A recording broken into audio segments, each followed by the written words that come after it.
While we all agree that wearing a mask is effective, I'm confident that Georgians don't need a mandate to do the right thing. At first glance, the governor of Georgia using his powers to sweep away local ordinances, particularly in the middle of a pandemic, might sound like a pretty dramatic overreach. It's very clear that the governor is putting politics over people. But Kemp is relying on a legal concept that's surprisingly well established in America. It's called preemption. Preemption is a law, in some cases it's even part of state constitutions, that gives the governor the ability to overrule, or preempt, city or county code. In many places, that means cities are effectively barred from passing laws or regulations that differ from those at the state level.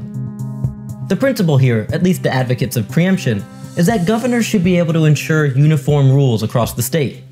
But in practice, preemption has very quickly become a tool of political culture wars, a way for red states to keep their blue cities in check.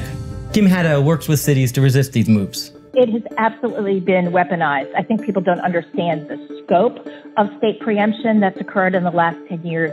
Preemption has been on the rise for the last decade, ever since the 2010 midterm election, when, frankly, Republicans had a plan called Red Map, in which they deliberately targeted overtaking legislatures around the country so they could affect congressional redistricting. And basically, it gave them the power to move an agenda, a deregulatory agenda, that really kept local governments from making decisions that would benefit the lives of their people.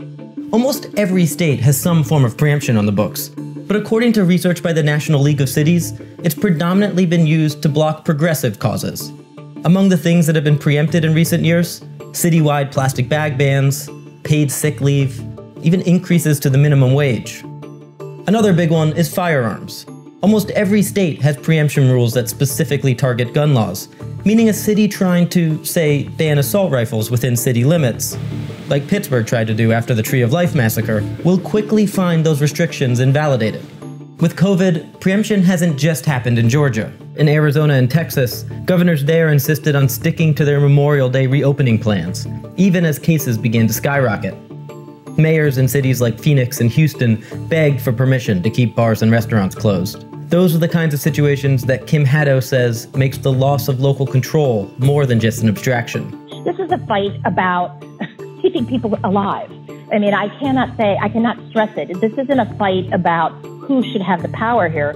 I mean, that's what's particularly appalling about Georgia. In order to make a political point, lives are being put at risk.